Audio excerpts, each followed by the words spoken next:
Hello students, Jai Shri Swaminarayan. Now let's move forward. Exercise 14.4, question number 5. So first of all, read this question. Here, find the mean salary of 60 workers of a factory from the following table. Okay, find the mean salary of 60 workers of a factory from the following table. That means students, we need to find the mean. Okay, here we need to find mean. So here one table is given to us. In that salary that is given in rupees 3,000, 4,000, 5,000 and likewise, and with that number of employees. Okay, that means total 16 employees are there who get the salary 3,000. Total 12 workers are there who get the salary 4,000. Total 10 workers are there who get the salary 5,000. Total 8 workers are there who get the salary 6,000 and so on. Okay, उस हिसाब से हमें table दिया है. इसका meaning क्या है कि 3,000 है वो कितने टाइम आ रहा है 16 टाइम. ओके, टोटल कितनी वैल्यूज है 60 वर्कर्स, तो टोटल 60 वैल्यूज है, उसमें से 3,000 है वो 16 टाइम आएगा, 4,000 है वो 12 टाइम आएगा, वैसे ही 8,000 है वो 4 टाइम है, 9,000 है वो 3 टाइम है. तो जैसे हमने अनग्रुप डेटा से डिसकंटिन्यूअस फ्रीक्वेंसी डिस्ट्रीब्यूशन बनाया था एक्सरसाइज 14.2 में, वैसे ही हमें यहाँ पे डिसकंटिन्यूअस फ्रीक्वेंसी डिस्ट्रीब्यूशन दिया हुआ है. Okay, we need to find the mean. Okay, so mean के लिए क्या फॉर्मूला है? Sum of all the observation divided by n, right? तो इन सब का एडिशन करें. देखो ये 16 टाइम है, 12 टाइम है, इन सब का एडिशन करें. उनकी बजाय में हम क्या करेंगे, डायरेक्टली ये 16 टाइम्स है सो 16 से मल्टीप्लाई कर देंगे, ये 12 टाइम्स है सो 12 टाइम मल्टीप्लाई कर देंगे. ओके, और वो जो मल्टीप्लिकेशन के आंसर्स आएंगे उनका हम एडिशन करेंगे तो वहां से हमें क्या मिल जाएगा, टोटल, राइट? सबका टोटल वहां से हम फाइंड कर सकते हैं. कैसे? अगेन आपको बता रहा हूं कि 3016 टाइम है तो 16 टाइम उनको ऐड करें, उससे बेटर है कि डायरेक्टली इनको मल्टीप्लाई कर दें. ओके, 12 टाइम 4000 है सो डायरेक्टली मल्टीप्लाई कर दें तो भी एडिशन हो जाएगा, और बाद में वो जो मल्टीप्लिकेशन आएगा उन सब का हम एडिशन कर देंगे, वहां से हमें टोटल सम मिल जाएगा. ओके, और वैसे भी बेसिकली हमने जो थियरी मिन की देखी थी उसमें हमने फॉर्मूला भी डिस्कस किया था कि डिसकंटिन्यूअस के लिए क्या फॉर्मूला है. डिसकंटिन्यूअस फ्रीक्वेंसी डिस्ट्रीब्यूशन हो तो उनके लिए मीन का क्या फॉर्मूला है, sigma fx divided by sigma f. Sigma fx divided by sigma f, ये सिग्मा की साइन है. fx दैट मींस पहले आप f और x का मल्टीप्लिकेशन फाइंड करो, बाद में उनका एडिशन फाइंड करोगे, उनको बोला जाता है सिग्मा fx. ओके, नाउ ये जो सैलरी है, मेन हमें किसका फाइंड करना है, मीन सैलरी. सो सैलरी का मीन फाइंड करना है तो उनको हम x लेंगे. ओके, नंबर ऑफ एम्प्लॉइज को हमारे लिए क्या होंगे, फ्रीक्वेंसी, कि कितनी बार नंबर्स आ रहे हैं वो. Okay, so salary that is given in rupees वो हमारे लिए क्या हो जाएगी x, नंबर ऑफ एम्प्लॉइज वो हमारे लिए क्या हो जाएंगे, frequency f. Okay, now after that we need to find fx. Okay, because हमें यहाँ पे क्या चाहिए, fx का एडिशन. तो सबसे पहले हम fx फाइंड करते हैं, उनके बाद उनका एडिशन फाइंड करेंगे. ओके, तो जिनका मीन फाइंड करना है वो हमारे लिए x होगा, नंबर ऑफ एम्प्लॉइज को हमारे लिए फ्रीक्वेंसी f हो जाएगी. Now we find fx. So f और x का मल्टीप्लिकेशन, यहाँ पे है x और यहाँ पे है f, इनका मल्टीप्लाई करो और आंसर लिखते जाओ. सो 16 into 3000 48,000, 12 into 4,000 48,000, 10 into 5 50,000, 8 into 6 48,000, then 7 into 6 42,000, 8 into 4 32,000, 9 into 3 27,000, 10,000 1 are 10,000. Okay, ये हो गया हमारा fx. इनका हम एडिशन करेंगे तो वहां से हमें मिलेगा sigma fx. Okay, sigma fx means what, fx का एडिशन। तो इन सबका हम एडिशन करेंगे तो हमें क्या मिलेगा, सिग्मा fx। ओके, तो इन सबका एडिशन करो। देखो सिग्मा मींस क्या है, एडिशन। सिग्मा क्या डिनोट करता है, एडिशन। कि सबका आप एडिशन करो, तो इन सबका एडिशन करेंगे तो वो हो जाएगा सिग्मा fx। इन सबका एडिशन करते हैं तो 3 zeros तो आएंगे। Okay, now 8 plus 8 16, 1 2 3 3 times, so 8 3s are 24 plus 2 26, 28, 28 plus 7 35, so 5 remainder 3.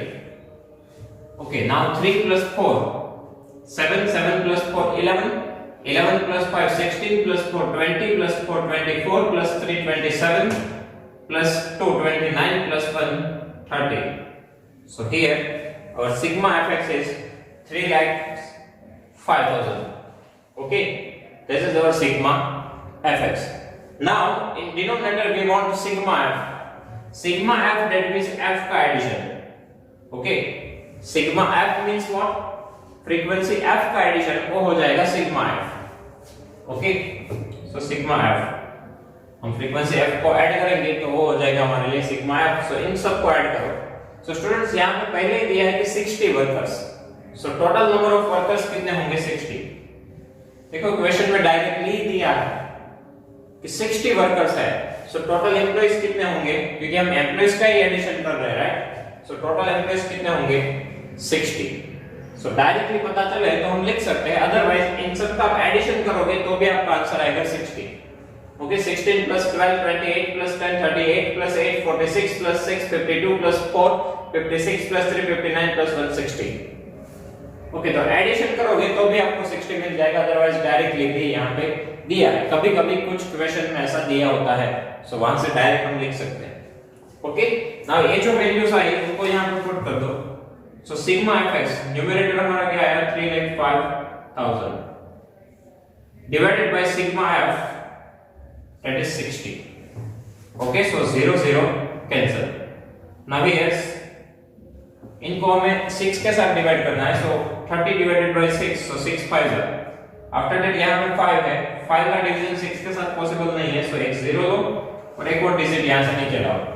so 6 8 जा होगा 48, तो वहां से 2 रिमाइंडर होकर 20 आएगा, 20 रिमाइंडर आएगा तो 6 3 जा 18, अगेन रिमाइंडर 2 रहेगी, सो डेसिमल पॉइंट अप्लाई करना पड़ेगा, अगेन 20 हो जाएगा, सो 6 3 जा दैट मींस 3 3 3 करती है जाते रहेंगे।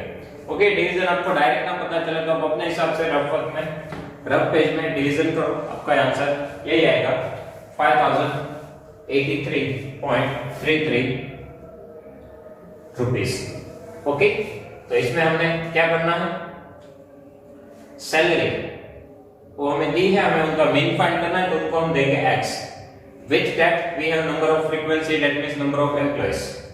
ओके, तो हमें यहाँ पे डिस्कंटिन्यूअस फ्रीक्वेंसी डिस्ट्रीब्यूशन दिया है, तो हम जो मीन के लिए फॉर्मूला यूज करेंगे वो कौन सा यूज करेंगे, डिस्कंटिन्यूअस वाला। ओके, सो डिस्कंटिन्यूअस वाले के लिए क्या फॉर्मूला है, sigma fx divided by sigma f। सो सबसे पहले हमें सिग्मा fx फाइंड करना है, उनके लिए fx फाइंड करो और उनका एडिशन करो, वो होगा सिग्मा fx। डिनोमिनेटर के लिए f का एडिशन करो, वो होगा सिग्मा f। दोनों की वैल्यू को यहाँ पुट करो और फाइनली कैलकुलेशन करो, तो यहाँ से हमें मिल जाएगा mean for discontinuous frequency distribution. Okay, और इनको हम अच्छे से टेबल बना देंगे।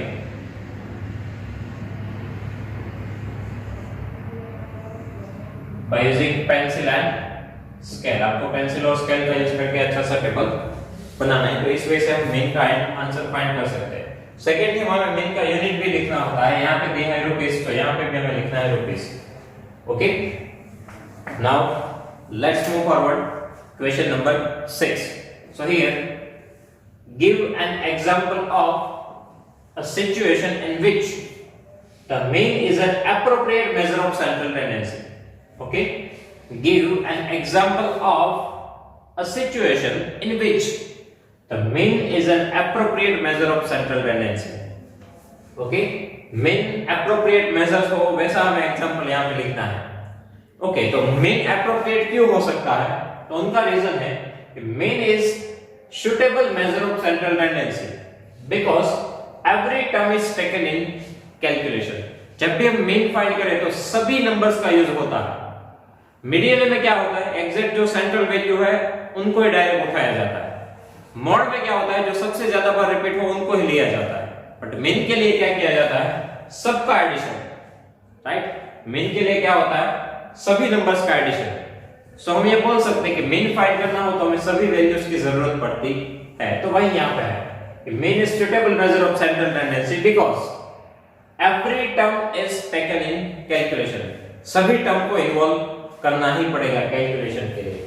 मीडियन और मॉड में ऐसा नहीं होता, इसलिए आप इनको सुटेबल मेजर बोल सकते हो। सबका यूज होगा तभी वो हमें एप्रोप्रिएट मेजर्स मिलेंगे। ओके, सेकंड रीजन है कि mean is rigidly defined. Mean is rigidly defined. Mean का जो आंसर होता है ऑलमोस्ट हमारी जो एवरेज आती है वही होता है, राइट।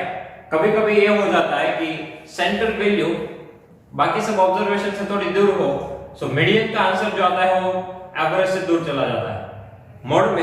मॉड में भी ऐसा पॉसिबल है कि कोई और ऐसा नंबर हो जो बहुत बार रिपीट हो रहा हो और जो एवरेज से बहुत दूर हो, तो मॉड का भी आंसर जो मिलता है वो एवरेज से बहुत दूर का मिलता है। ऐसे केसेस में भी मीन एप्रोप्रिएट मेजर है।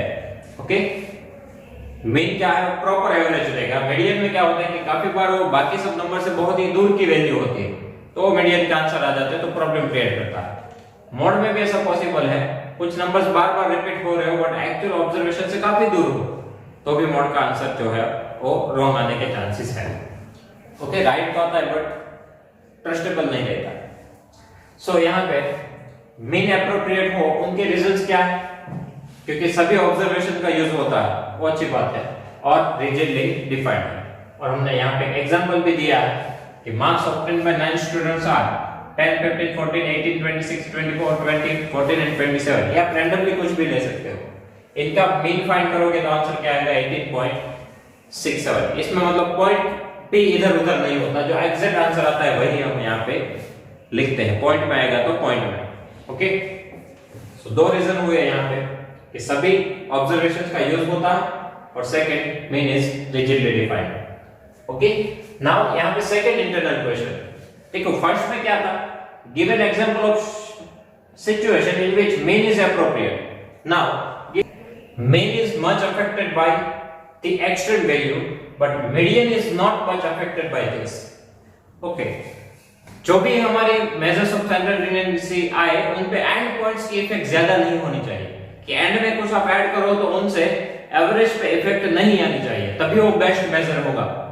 बट मीन में क्या होता है कि आप एंड पॉइंट्स में डिफरेंस रखो और ऐड करो, तो मीन क्या आंसर जो है वो सडनली चेंज हो जाता है। ओके, बट मीडियन पे उसकी कोई भी इफेक्ट नहीं आती, यानी कि मीन जो है उसमें एंड पॉइंट्स की वैल्यू अफेक्ट करती है, मीडियन में नहीं करती है। कैसे, देखते हैं एग्जांपल से। मान लो कि हमारे पास 3 नंबर हो 72, 73 एंड 74। सो इसमें मीन का आंसर क्या आएगा, अब सबका एडिशन डिवाइडेड बाय 3 करोगे तो आंसर आएगा 73। मीडियन का भी आप फॉर्मूला यूज करोगे तो सेंट्रल वैल्यू आएगी 73। मतलब एक ऐसा एग्जांपल है जिसमें दोनों ही सेम है, मीन और मीडियन। अब हम एंड पॉइंट्स को चेंज करते हैं, तो देखते हैं कि दोनों पे इफेक्ट क्या आती है। ओके, दोनों ही साइड पे मैंने एक नंबर ऐड कर दिए, मतलब 72, 73, 74 थे, मैंने यहाँ पे 1 ऐड किया और यहाँ पे 1000 ऐड किया। मतलब जो ये बाकी सब नंबर से बहुत दूर हो ऐसी दो वैल्यू ऐड की, तो इससे क्या इफेक्ट आएगी, मीन जो है आपका हो जाएगा 244, बट मीडियन फिर भी रहेगा 73। ओके, यहाँ पे दोनों सेम थे, एंड पॉइंट्स डाले, सो मीन 73 से 244 हो गए, बट मीडियन सेम ही रहा। मतलब आप ऐसा बोल सकते हो कि मीन पे एंड पॉइंट्स की इफेक्ट बहुत ज्यादा होती है, हालांकि वो मीडियन पे नहीं होती। तो एंड पॉइंट्स अफेक्ट नहीं करने चाहिए, तभी बेस्ट मेजर्स होता है। तो यहां से आप बोल सकते हो कि ऐसे केसेस में मीन एप्रोप्रिएट नहीं मेजर्स नहीं है, बट मीडियन एप्रोप्रिएट मेजर्स है। ओके, वही हमें चाहिए। ऐसे केसेस में मीन एप्रोप्रिएट नहीं है, मीडियन एप्रोप्रिएट होगा। Second thing, sometimes mean gives impossible conclusion, कि मीन का आंसर पॉइंट में भी आ सकता है। तो काफी बार ऐसी सिचुएशन होती है जहां पे डेसिमल पॉइंट में आंसर आए तो वो वैलिड नहीं है। ओके, कोई पर्सन हुआ, नंबर ऑफ पर्सन 2.3, तो नहीं हो सकते, इम्पॉसिबल है। तो मीन का आंसर डेसिमल पॉइंट में भी आता है, तो कुछ सिचुएशन में वो प्रॉब्लम क्रिएट करता है। मीडियन तो क्या है, एग्जैक्ट मिडल वैल्यू, तो उसमें वो डेसिमल पॉइंट वाला इश्यू नहीं आता। हम देखते हैं एक example. If there are 60, 50 and 42 students are in 3 class, then mean number of student is, अब आप इन तीनों नंबर्स का मीन फाइंड करो तो क्या आता है 50.67। ओके, एक है क्या नंबर ऑफ स्टूडेंट्स, तो नंबर ऑफ स्टूडेंट है और 50.67 तो नहीं हो सकता, तो एक ऐसी वैल्यू है इम्पॉसिबल, व्हिच इज इम्पॉसिबल।